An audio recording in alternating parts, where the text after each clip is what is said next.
ඉතින් අපි බදුල්ලට ආපු වෙලාවේ පූජා වට්ටි දෙකකුත් හදාගෙන මේ පූජා භූමියට ආවා. කතරගම දෙවියන් වැඳ පුදා ගන්න වැඩියෙන්ම හාස්කම් තියෙන තවත් තැනක් මෙතන. ඉතින් වසර ගණනාවක් ඓතිහාසික ඉතිහාසයක් තියෙන ස්ථානයකට ආවේ. පත්තිනි මෑණියන්ට සහ ඒ වගේම කතරගම දෙවියන්ට පූජා වට්ටි දෙකක් දෙන්න ඇසුදෙන මගේ අතින්ම හදලා නිම කරේ. ඉතින් මගේ අදිෂ්ඨානයක් තියෙනවා. මම හිතනවා අපේ ප්‍රාර්ථනාවක් මොකද ඉෂ්ට කරගන්න තියෙනවා නම් ඒ මගේ ප්‍රාර්ථනාව ගැන දන්නේ මමනේ. ඒතර මගේ දුක ගැන දන්නේ මම. ඒතර මං හිතනවා මගේ අතින්ම පූජා වට්ටියක් හදලා මගේ අතින්ම පොල් ගෙඩියක් ගහලා එහෙම සෙත ඉල්ලනවනේ අපි. සාමාන්‍යයෙන් අපි ඕනම කෙනෙක් එහෙම කරනවා. ඉතින් මම නම් හිතන්නේ අපි අතින්ම පූජා වට්ටියක් හදලා තමාදීම පූජා වට්ටියක් හදලා තමන්ම පොල් ගෙඩිය ගහලා තමන්ගේ දුක තමන් කියනවා නම් දෙවියෝ බලනවා කියලා මම හිතනවා. හැබැයි සෙත් සාන්ති කරගන්න අපි කපු මහත්තයට කියන්න එනවා. මොකද ඒ කපු මහත්තයා තමයි අපිට සෙත් සාන්ති කරන්නේ. ඉතින් දේව ආශිර්වාදය අපිට අරන් දෙන්නේ. ඒ සියලුම දේවල් එක්ක මම ආපු වෙලාවේ පූජා වට්ටි දෙකක් මගේ අතේ තියෙනවා. යන්න සූදානම් වෙන්නේ. අපි ගිහිල්ලා වැඳ පුදාගෙන මගේ අදිස්ථානයත් මම ඉල්ලන්න සූදානම් වෙනවා. ඉතින් අපි කරන කියන දේ මම කරන කියන දේ හරියන්නත් මගේ අනාගතේ සාර්ථක වෙන්නත් මිත්‍රෝ ලංකර සතරෝ දුරු කරලා දෙන්න කියලා තමයි මගේ මූලික ප්‍රාර්ථනය. මම මේ ප්‍රාර්ථනාවත් එක තමයි යන්නේ. අපි ගිහලා කපු මහත්තයත් හම්බෙලා පූජා වට්ටි දෙක බාර කරමු.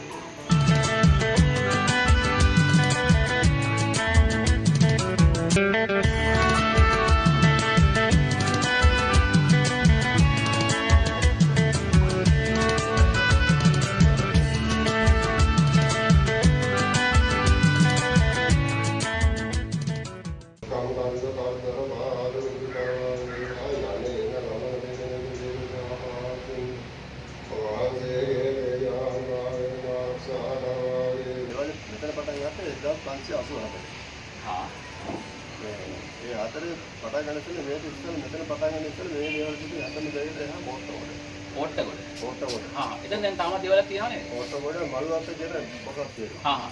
එතන නම් දේවල් හරි. දැන් අර විදේශිකයන් ඇවිල්ලා මොහොතේ යන්න උඩව ගන්නවනේ. ඔව්. එනකොට එදා හිටිය රජුගේ පළවෙනි විමලදන් කිව්වා.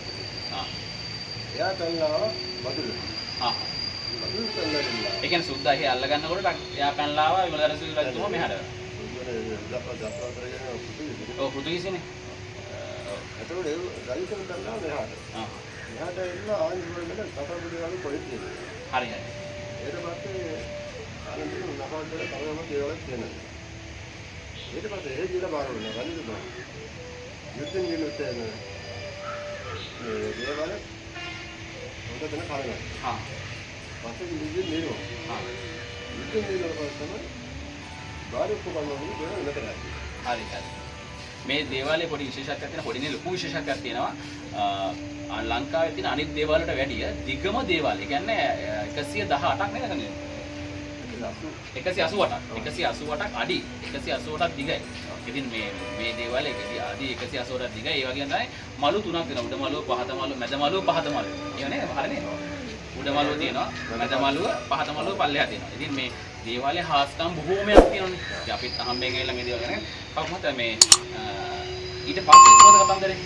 ඊට පස්සේ දැන් ආයෙත් දෙකකින් අපස්සේ දේවල් හදුවනේ. ඔව්. දේවල් හදලා මේ රජතුමා දැන් මේ දේවල් නම් කරන්නේ. ඔව්. ඒ බලන්නේ. ඔව්. ඒක රාජකාරිය. කම්පවුද වත්තේ කම්මුද ජවල් කම්මුද මේ පංචකෝණ වැඩේ සම්මන් කම්මුද මොනවා කම්මුද ගවුල් පන්ද ඒ වගේ අන්න ඉන්නවා. ඒ කියන්නේ රාජකාරී පැවැත්ම. ඒගොල්ලෝ රාජකාරී දරුවෝ. යන්නේ රාජ්‍ය පරිවර්තන. ඔව්. ඒකල් පදිනවා. එයා මේ කුමුරු කොටසයි මේ ගොඩින් කොටසයි ඒවා දෙස්ති ඉන්න ගමන් දේවාලට මේ අවදානය කරනවා. එයා පන්නනවා. ඔයා දෙන්නේ පූජා. කොහොම බාර දෙනවා. පරිණාම පූජා කරලා අත්තර බන්දා. ඒක අත්තර බන්දා පූජා. ඒ බන්දාව තමයි ඔය බෙදලා ඉන්නේ. හරි. ඒ බන්දා දැන් ඒක රාජකාරී ගමන් ගන්නේ බැරි කියලා කියනවා. ඒකත් කියන ඒ බෙදලා ගන්න. රාජකාරී ඒක බෙදලා ගන්න ගත්තා. ඒක ගන්න ඒවා. හරි. ඒවා ගත්තා. කැමති ඒක දුන්නා. අද ඔය රාජකාරී කරා. අනේ ඒක කොහොමද දීලා තියෙන්නේ? දැන් අද වෙනකොට ඊට බලන්න තියෙනවද කොහොමද නැහැ. තියෙනවනේ. තියෙනවා. දේවල්කම් පන්සලේ තියෙනවා. අද සමහරව නෑ. ඒක තමයි කියන්නේ ගොඩක් කියන්නේ පව් වෙනකොට කෝකෝ වෙනවා කියලා අහලා තියෙනවනේ. ඉතින් අර සාමාන්‍යයෙන් ඒ කාලේ රජතුමාගේ දැන් වඩින ටික ගෙවන්න නැතුව පාර දුන්නාම ඒ ටික කරගෙන යන්න එපා. ඒවා කෙරෙන්නේ නැතුව පව් කරන දරු පරම්පරාවෙන් පරම්පරාව වෙනස් වෙගෙන යනවා. ඒවා වෙනස් වෙනවා. හැබැයි ඔබතුමාලා තාම පරිස්සම් කරගෙන යනවා. ඔව්. ඊට පස්සේ ආපහු අර විදේශයෙන් ආනන්දවන් ඒක නිතරම බඩ පුණා. ඉතින් දිනෙකන්නේ සිංහාසන කප්පා. ඒ සිංහාසනෙට පාරෙන් එහා පැත්තේ. ආන පාරෙන් හදිනවා සිංහාසනෙ. ඒක මම මේ කරේ එහා පාරෙන් එහා පැත්තේ අර කුටියක් වගේ තියෙන මොකද ඒක කියලා. මම එකක් පෙන්නනවා මෙතන එතන තමයි සිංහාසනේ. හරි හරි. ඒ පාරේ ඔක්කොම ගාව සිංහාසනේ. හරිනේ. හරි. එතන සිංහාසනේ. සිංහාසනේ. හරි. ඒ ආසනයක් මුකුත් නැහැ නිකන් තියෙනවා. උත්සව කාලේ රජු දොරවල් බලනවා කියනවා. මේ දොරවල් අපි අද ගාව ඉන්නේ. ඔව්. ඒ දේ ඔක්කොම මෙහාට කරලා තියෙනවා. එළියෙ තියෙන මාළිගාවේ මේකම වෙයි. ඒ මත්ත කරනවා හතරකම තියෙන්නේ සිල්ලුවක් කියන අතිල තියෙනවා කොහොමද? අර කෙලෙරේ තියෙන මාළිගාව. ඒක මාළිගාවනේ. ඔව්. අර කෙලෙරේ මාළිගාව. කියන්නේ කතරගම දේවාලට වැඩි මෙතන ලොකුයි නේ? ඔව් දිගයි. මේ කියන්නේ කතරගම නෙච්චන්නේ. නෑ නෑ පොඩි කෑල්ලනේ තියෙන්නේ. මේ අර තුන්වෙනි පොලින්න මිනිකුන්ට වගේ නෙච්චමන්නේ තියෙන්නේ. ඊට පස්සේ පහුගා වීර කැප්පෙටිපොලේ මේ නිලමෙතුමා කොහොමද සම්බන්ධ වෙන්නේ මෙතනට? මම දැක්කා අර ඇතුලේ තියෙන මේ ඇත්තල දෙක පූජා කරලා තියෙන්නේ මොනරවිල කැප්පෙටිපොල නිලමෙතුමා. නිලමෙතුමා ගැන මම පසු කියන්න. ඔබ දන්නවනේ 1818 නේ 1818 තමයි නිලමේතුමා තමයි මේ මොනරවිල නිලමේතුමා තමයි ඒ අද්දල දෙක පූජා කරලා තියෙන්නේ. ඒක ලොකු ඉතිහාසයක් තියෙන ස්ථානයක්. ඒක අර කෙලෙරේම තියෙන මාළිගාව. ඒක මෙහෙට තියෙන කාමරේ තියෙන දුක් කාමරේ. ඊළඟ සෝලු පූජා කාමරේ. ඊළඟ ආහාර පූජා කරන කාමරේ. ඊළඟ කමාතෝ කාමරේ. ඊළඟ කෝලම් කාමරේ. ඊළඟ තමයි යාදේ කාමරේ දැන් අපි. ඔව්. ඊළඟ කාමරේ මේ කාමරේ වැඩි. මේක හේස් මාන්නේ. මේක දෙවි. ඔය ඔක්කොම මොකද ආදී එකක අතේ 188ක් දිග. තව මොනවද ඉතිහාස කතාවල් තියෙන්නේ මේ අපිට දැනගන්න. අර බෝගහට වයස කීයක් කියලා? කියන්නේ අවුරුදු 800 900 තමයි ඇතිනේ අවුරුදු 1000ක්වත් ඇති බෝගහට කියන්නේ විශාල බෝගහක් දැන් ඇත්තම මාත් මොළ බවන්නේ ඔව් නේ මුල අල්ලන්නවත් බෑ ඔව් විශාල බෝගහක් තියෙන මේ අපේ රටේ ඉතිහාසයනේ මේවා වැල්ලා යන්න දෙන්න නෑ ගොඩාක් අය දන්නවා මෙතන හොයාගෙන පුදු පූජා කරනවා පාර ආහාර වෙනවා ඒ වගේම තමයි බලන්න කොහොමද හරියනවනේ ඉතින් මාතාවේ මේ දැන් සමහරක් වෙනවා පූජා එතන බාරක් දැන් සමහර මම නම් අහනවා ඒකට බාරක් දෙන්න යා මම හිතේ එතන මහත්තයා කතාන්න කිව්වා මම අතට සාන්ත කරලා නෑ නෑ ඉතින් ඒක නෑ මොකද වෙන්නේ නැත්නම් අපි දැනගන්න කිසිම නෑ ඔව් ඒත් දැන් මේ අපි දැන් මේ ඉන්න තැන කවුමහත්යා මේකේ මේ කාමර තියෙනවා ඊළඟට මගේ කාමරේ තියෙනවා අපු මහතාගේ කාමරේ තියෙනවා එහෙම මම දැක්ක නම් ගයක් ගහගෙන ඒකේ ඇයි එහෙම දෙන්නේ අර ඔබතුමා අර ඉස්සර කිව්ව වෙනසද ඒක අර කොටස් වශයෙන් දුන්න එකද නෑ නෑ ඒක පොඩි දැන් දීලා තියෙන දැන් අපි මෙතන දැන් ඔෆිසේ කියන බද්මණ්ඩල ආය ගන්න ආන්නේ මේක දෙවෙනි පූජා හදන්න මුත්තේ හරි මේක අපිට කියලා ගන්න හරි ඒක ගන්න හරි යමතු උදේ 5 උදේ 6 දෙනවනේ දැන් වර්තමාන නිලමේතුමා කවුද කාන්දේ සුදේ කුමාර විශාලක මාත් එක්කනේ නේ ඒකට දැන් ඒ රාජකාරී කාර්යවල ඉඳන් අපිට කම් කරනවා හරි ඉතින් මේකේ තව අපිට මොනවද බලන්න අපිට තියෙන්නේ යන්න දෙන්නේ නැහැ ඔය එක දැන් ඒ කාලේ කිව්ව නැහැ නැවතුන අදිත්‍ය වටේ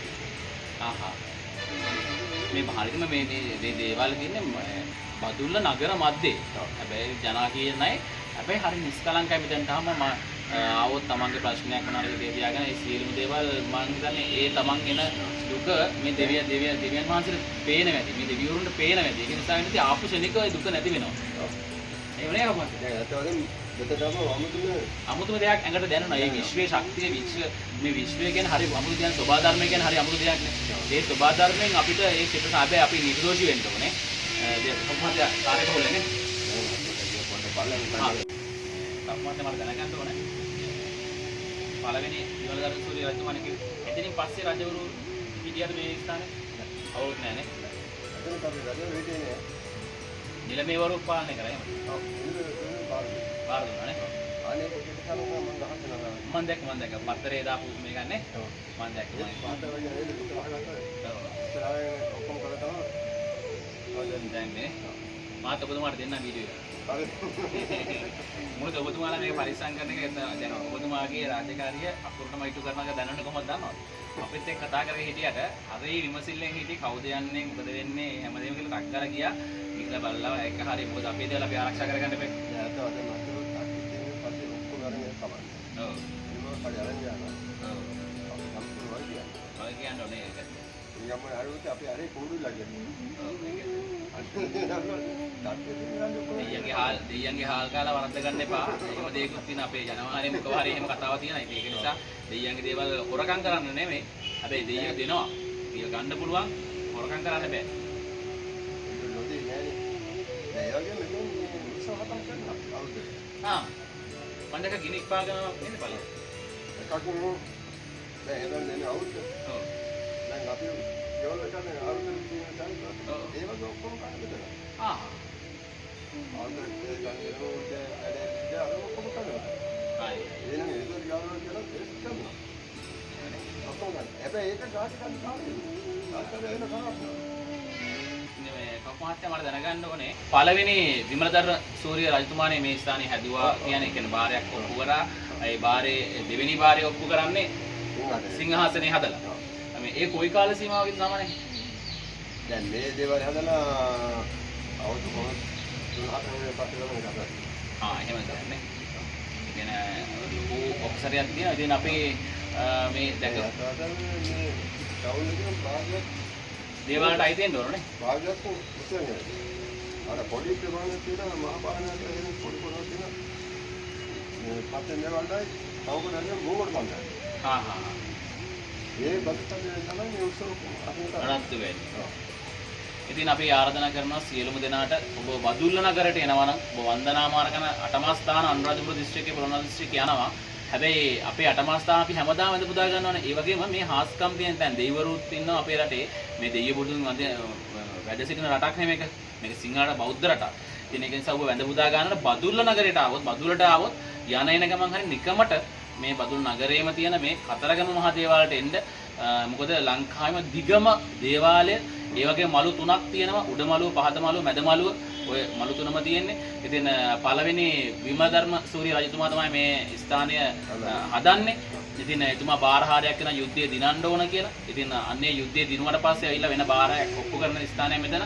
ඉන් පසුව මෑත කාලීනව අපි දන්න 1818 දී මොනරවිල කැප්පෙටිපිල නිලමේතුමා ඒ කියන්නේ සුද්දන්ට එරෙහිව සටන් කරපු අපේ මේ රට ජාතිය වෙනුවෙන් නැගී සිටපු අපේ නිලමේතුමා මේ ස්ථානයේ දේවාලට පූජා කරලා තියෙන මම අහම්බෙන් දැක්කේ ඒක. ඇත්තටම දිනෙතට කඳුලක් වුණා. මොකද එතුමාගේ නම දකිනකොට අපි මාර ඒක කියන්න තේරෙන්නේ නැහැ. නමුත් ඒ ශක්තිය ඒ ගැම්ම අපිට එනවා. මොකද හේතුව ඇද්දලා දෙකක් පූජා කරලා තිනවා 1918 දී මේ දේවස්ථානෙට. ඉතින් මොනරවිල නිලමේතුමා වගේ අපේ අනිත් මැති අමුතුරුත් ඉන්නවා නම් හොඳයි කියලා හිතෙනවා. සුද්දගේ කඩුව සුද්දට දීලා සුද්දගේ තුවක්කුව බයිනෙත්තුව සුද්දට දීලා අපිට පුරුදු කඩුව එහෙම නැත්නම් අපිට පුරුදු අංගන් කලාව අතට අරගෙන තමයි සුද්දට එරෙහිව සටන් කරන්නේ. එහෙම ඒ කාලේ හිටපු ආණ්ඩුකාරයාට මොනරවිල නිලමේතුමා කිව්වේ. හරිනේ? ඉතින් එහෙම කියලා තමයි අපි කැප්පටිපොල්දී විස්තරයක් ගෙනාවනේ. ඒ කැප්පටිපොල මොනරවිල නිලමේතුමාගේ බලකොටුවටත් බලන්න ගියා. ඉතින් මේ ස්ථානයත් මට හම්බෙලා මේ අපි අහලා තිබ්බට ඇවිල්ලා තිබ්බේ නෑ. අද දවසේදී අපි ඇවිල්ලා මේ පොඩි විස්තරයක් ගත්තේ. ලොකු විස්තරයක් කියන්නේ මේක ඉතිහාස කතාවල් බොහොමයක් තියෙනවා. පොඩි විස්තරයක් ඔබට මතක ඉන්න විදිහට ගෙනාවේ මේ පළවෙනි විමලදර්ශන සූර්ය රජතුමා තමයි මේ ස්ථානය ස්ථාපනය කරා කියලා දැනගන්න ලැබෙන්නේ. දැන් අත්වසන්න මෙතන ආස්තන් වැඩි වෙන්නේ හේතුව අර බෝඩ් එකේ දාලා තියෙන වෙලාවල නියම වෙලාවටම අපි මේ ඒ කියන්නේ නස්සාස්ත්‍ර අනුව මේ මෙන්න මේ වෙලාවට මෙන්න මේ පුද පූජාවල් තියන්න ඕන කියලා නියම කරලා තියෙනවා. ඒ කාල සීමාවේ. ඉතින් අදටත් ඒ වෙලාවටම තමයි පුද පූජාවල් තියන්නේ. ආයෙ වෙනස් කරන්නේ නැහැ. ඒක නිසා අපිට ගොඩාක් වටින තැනක් මෙතන. අනිත් එක දැන් මෙතන උත්සව හතරක් කරන දැන් හෙටානියා දැන් අද අවුරුද්දට ඊළඟ පස්සේ කරනවා. ඊළඟ අතල මහතේ දවස් 15 පෙරහැර කරනවා. ඊළඟ නොවැම්බර් මාසෙ තියෙන මහ කාර්යය. ඒ උත්සව හතර මේ ස්ථානයේ කරන්නේ මේ බදුල්ලාවට ඉන්න අය නම් මේ ස්ථානයේ නුහුරුණු පුරුතනක් නෙවෙයි.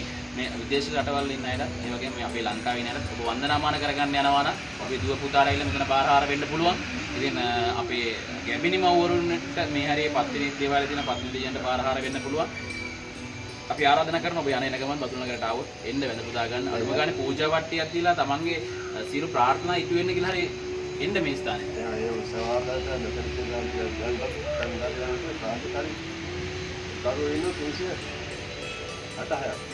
කියන්නේ මේ ස්ථානයේ වැඩබාර අරගෙන ඒ සියලු රාජකාරී වලට පවර්ලා තියෙන 366 දෙනෙක් ඉන්නවා මේ රාජකාරී කරන්න.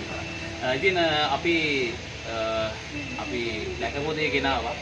ඔබට ආරාධනා කරනවා ඉන්න කියලා මේ පැත්තට. ඉතින් හරි ලස්සන පරිසර නිස්කලංක පරිසරයක්. ඉතින් මේ අපේ හිත, ගත, සිත දෙකම සනස ගන්න හොඳම තැනක් කියලා මම හිතනවා බදුල්ලාවට ඉන්න අය නම් මේ ස්ථානට එනවා. ඉතින් මේ අවසරයි අපේ කවු මහත්තයා අපි සමුගෙන යන්න. මේ වීඩියෝ අනිවාර්යයෙන්ම කවු මහත්තයාට මම දෙනවා. දිනල්ලා ඒක පොරොන්දුවක් මම ලැබෙන්න සලස්වන්න. මේ මොකද කවු මහත්තයා ගොඩක් කැපවීමෙන් කරනවා කියලා දැක්ක මම දැක්ක අර පත්තරයකද කිව්ව විස්තරයකුත් ඉල්ලලා තියෙනවා. ඒක ගොඩක් වටිනවා. ඒ කැපකිරීමත් එක්ක මේ අපිට මෙහෙම අය වටිනවා. මොකද අපේ දේවල් රැකගන්න එපේ. ඉතින් ඔබටත් ආරාධනා කරනවා ඉන්න මේ පැත්තට බදුලට આવොත් එන බදුල් නගරයට. ඉතින් මේ මම මෙච්චර වෙලා කපු මහත්තයා කතා කරා ඇරෙන්න තාම නම ඇහුවේ නැහැ. කපු මහත්තයා නම කියන්නේ. මම ජයසුන්දර. එම් ජයසුන්දර මහත්මයා කපු මහත්තයා. ඉතින් මම කපු මහත්තයා කතා කරේ. ඉතින් ජයසුන්දර මහත්මයාත් එක්ක කතා බහ කරා. අපි සමුගෙන යන්න සූදානම්. ඉතින් නැවතත් දවසකදී හැම වෙන බලාපොරොත්තු. ඉතින් ආයි බොහෝ වේවා.